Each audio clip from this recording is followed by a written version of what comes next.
Good, welcome. Hey, thanks for coming out. Good to see you all. Some of you again, some of you for the first time. By applause, how many people are here for the very first time? By applause. We're holding wine. We're holding wine. Well, get rid of it. For and then by applause, the other group. How many people have been here before? Welcome back to you folks, and again to the first timers. Let's be gentle. Wow. This is fun. It's scary back there. I don't know if I want to go out this way. Hi, my name is Dave McCorney. I'm the host, producer, promo guy. My wife works the door. My daughter used to work here, but she's at volleyball practice and away at college. So we get double duty, but that's all good. Thank you guys once again for coming out. This is WestSide Stories, and if you don't know what you've gotten yourself into this evening, these are 5-minute true stories told live on this stage without notes. And they are true stories, beginning, middle, and end stories. He wants to sit down. There's a spot anywhere. You don't want to interrupt, but I can set her in. Oh, that's fine. Come on in. Sonia. We're all welcome. Sonia is somewhere, but I think the rehearsal is going well, don't you? It's working out very well this evening. Can we start again? All right, welcome to WestSide Stories. I'm Dave McCorney, I'm the host, and I do everything that she doesn't do, so there you go. Nah, don't even worry about it. I have my fill of applause, I'm fine. So, what's going to happen tonight is 10 people will get their name chosen to tell a 5-minute story. Let me read you the lovely rules. These are the only notes that get used for the evening. Actually, one more because I have to plug a show. So potential storytellers drop their name. It says in the hat, but we use a basket, so we take some liberties. Before the start of the show, only 10 are pulled completely at random. I actually ask someone in the audience, usually the previous storyteller, to pick a number between whatever, and then I pull a name out of there. So that, and I shuffle them up a little bit every now and then. So only 10 are pulled. After all 10 are heard, a random audience member, that's where that little green ticket comes in.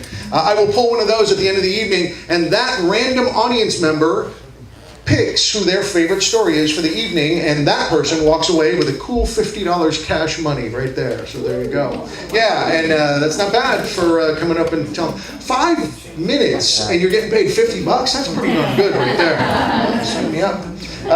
In order to remain eligible for the $50 prize, the stories are limited to 5 minutes. So at 5 minutes, I will hit that little hotel bell over there, a little ding, and you have 59 seconds from that point to wrap it up. So you stay under 6 minutes, so you're within 5 is the way we do it. If you hear the bell a second time, that person is actually overtime and not eligible to win the $50, no matter how freaking good their story is. Okay? And then that's the whole kit and caboodle when it comes to rules right there. A couple of things, housekeeping things I'd like to talk about real quick. First of all, how about a huge round of applause for Bill and Karen Reading for allowing us to once again, and next month is our 3-year anniversary of WestSide Stories. So those of you that are here for the very first time, what the hell have you been doing? For crying out loud, 3 years it took you to catch on, but thank God you did, all right? And tell your friends, because we're going to put chairs outside across the street and a speaker out there for them, is what we're going to do. So, it is our 3-year anniversary next month. First Wednesday of every month is when we do this show, and we keep it $5. It's been $5 since day one to get in, and the way we do that is, first of all, word of mouth. Thank you guys for talking it up and bringing people in. The other way we do it is all of our advertising is free advertising. Actually, I pay for a website and an e-blast, but that's very minimal. And if you want to be on that e-blast list, and I'll get those in a sec, don't worry. If you want to be on that e-blast list, please fill out your email on that sheet over there on the way out tonight. Don't get up and do it now. Okay, that would be bad form.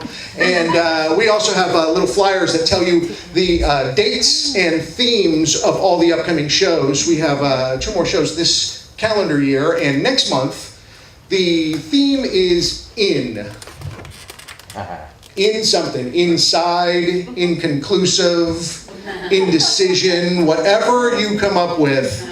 that the theme goes with in. So it can be a very broad topic next month. So feel free to take liberties with it. This month, our theme is surprise. October surprise. There we are. So that's what we're doing tonight. So I want to tell a quick little story about a surprise that I actually threw a surprise party for my wife a long time ago. God, how old were we? 12 back then? I think it was. Something like that. But she actually, this is the best part about it, she didn't know that it was a surprise party until way late in the surprise party. So, what happened was she had made her living as a stage manager in theater and taken a job up in Seattle for 3 months working at the Children's Theater up there. And so the night before she was leaving, what I did was I invited all of her friends to come over. I think it was like 10 or 12 people to come on over to the apartment we were living down in the city. And so they all came straggling, like one at a time. One would show up, and I came by just to say goodbye, and then they'd show up, and they had a little gift for her, and then another one would show up, and I went in the kitchen. Hey, I have some chips and salsa, and I brought out the chips and salsa and sat it there, and then another person would come. Hey, I have these. I'm going to make this up, but like platter of cucumber sandwiches and all these, and then somebody else would show up. Hey, I have all of this, and what about this vat of beer that I have, and all of this, and then I don't know, maybe there's 12 people in our house, and there's all this food laid out and gifts, and about an hour or so into all of this, she goes, it is just so nice that all of you people came by to wish me farewell for 3 months. It was so nice. And I don't remember which one of them said it, but they turned and went, your husband fixed this all up. This is a party. And then all of a sudden she turned around and looked, and all like in the blink of an eye, it became a party. It is, you're right, it is a party. Look at that, for crying out loud. And that was the surprise party that I threw for her. Thanks. Now what I'm going to do is pick our first storyteller for tonight. And that person will get a minute or two to catch their breath, because that's what those little sheets of paper are for. I won't use one right now because I'll do a little something else. But those little sheets of paper are for in between, so that when I say the person's name, they don't have to come running to the stage and go, oh my God, I don't remember what I was going to talk about. Relax, you'll be fine. So I'm going to pick one right from the middle here, and this is going to be our first storyteller of the evening right here. And that is going to be Hal McCown is going to be our first storyteller this evening. So Hal is right there. And in the meantime, I was going to tell you guys that in December, our show right here is going to be all-star show. I have invited over the last 3 years what I feel are some of my favorite storytellers to tell their favorite story. It will still be a story slam, so one of them is going to walk away with $50 for Christmas money right there. But we will do that in December, first Wednesday of the month. Those people are diligently working on their stories already, I'm sure. In fact, they're probably home right now working on their stories, those people.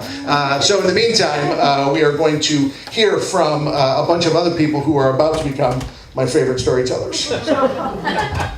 All right. Hal, are you ready? Yeah. That's good news. All right. Ladies and gentlemen, how about a huge round of applause for Mr. Hal McCown. Here we go.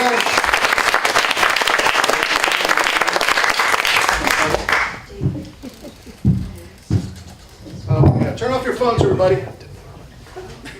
Is that me too? Oh. So good evening. So here was the issue. So I really gave great thought to when I was surprised. And I thought, and I don't ever remember being surprised. I'm one of these people that always figures it out. So my wife, family, nobody can surprise me. So I thought perhaps what I would do is figure out a time that I surprised one of them. So I gave some thought to that, and then I remembered this story. My wife and I went to Mendocino 30 years ago. It was the pending birth of our grandson, and it was hot. It was July, so we wanted to get out of the Bay Area, so we went up there. And when we went up there, we had never been there before. It was a cool place. And when you pull in there, there was a place called the Ruth Carlson Gallery. It's no longer there. It's closed. But when we went inside, we were looking at all of these pictures and paintings that were up on the wall. And one of the things that we were really taken with was this piece of artwork. It was watercolors, and it was done by Harriet Ross. And they may or may not mean anything to you, but it was a beautiful piece that was done about the Presbyterian church that's here in Mendocino, and which is California's oldest still functioning Presbyterian church. So she had done this beautiful, beautiful piece of work, and it was very ethereal, and it had all this wonderful fog and everything shrouding it. And my wife just absolutely fell in love with it. But the downside was it was extremely expensive. So she said, well, we can't afford it. And I said, of course we can. And she said, no. She said, that's not in the budget. So we stayed up in Mendocino and had a great time and came home.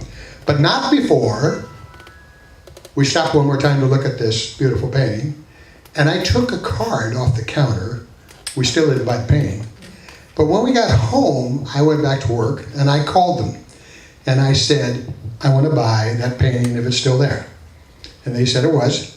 And so I said, well, put it on my card and ship it to me here at work. So in what seemed like to me an incredibly short time, 3 or 4 days, this crate shows up. Now, this is the first painting I've ever bought, so I'm really impressed by it. It's all crated and it's wood, and it's like, this is pretty classy. So the one thing I did, though, is I contacted one of my guys and I said, hey, look, I want you to do this. Take the front of this crate that has the name, my name, the address and everything, and I said, I want you to flip it around so it's blank. So he takes the screws out, he does that, so I take it home, and I leave it in the back of my car. That night, when my wife is upstairs, we happen to live in a tri-level home at the time, she's upstairs, and I know my son's getting ready to leave, and so he's going out for the night, and when he goes out the door and she's still upstairs, I get that crate as quickly as I can out of my car, I take it upstairs, and I lean it by the front door. My wife comes down and she says, what's that? I said, I have no idea. She goes, it's a crate. I said, I see it's a crate. I didn't put it there.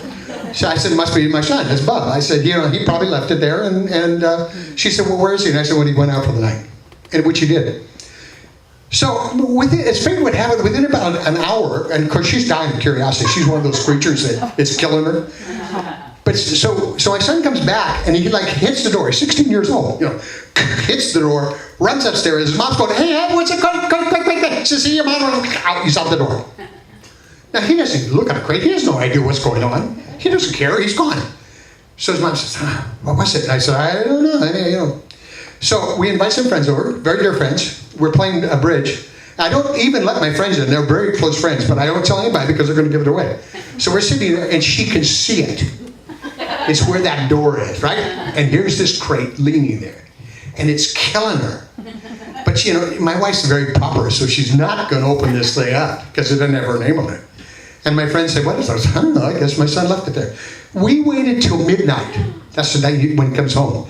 So at 12 o'clock, he comes home, he hits the door, and she attacks him. What is that crate? Why was that? She said, I have no idea what that is, Mom. None. So she said, well, how'd you get there? So it's me. Anyone goes upstairs and goes to bed. So then I said, honey, you want to look in the crate? She said, well, we can't. I said, we don't know who it belongs to. So of course we can. So we went down. I went downstairs and I got a screwdriver. Incidentally, I have 10 of these. So it took me 20 minutes to open it up. So I go down there and we just, I take it off. And I said, well, take off the cover. And she takes off the cover. And there is the picture I had bought for her. And that was a great surprise. Thank you.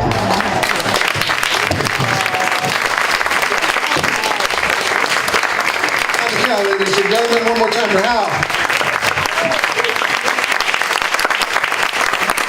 Hal, how about a number between 1 and 13? How about number 2? 1, 2 for our second storyteller. There you go. Let's see what we got in there. That is going to be Jim Domrowski. Am I saying, Jim, do I say it right? No. Is that a T? No, you said it right. It doesn't matter. Jim. I don't say Jim right. Okay. Gymnasium. In the meantime, while Jim is prepared, Jim, the last 3 months you've been called. Have you been called second each time? No. Oh, okay. I thought it was. I thought you were called second every single time. That would be very odd. These right here are completely anonymous, and I tossed the different thing out for each single month. Your favorite line from your favorite story, or surprise me, since the theme is surprise. Who knew turkeys can't fly?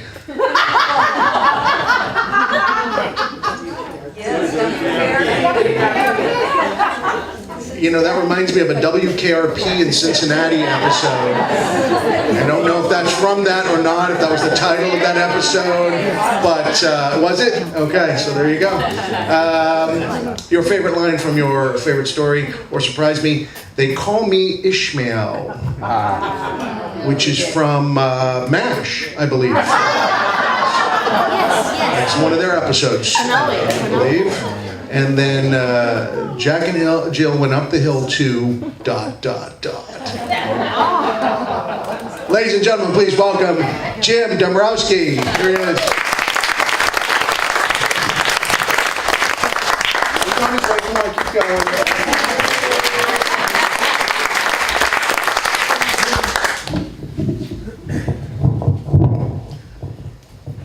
Hawaii.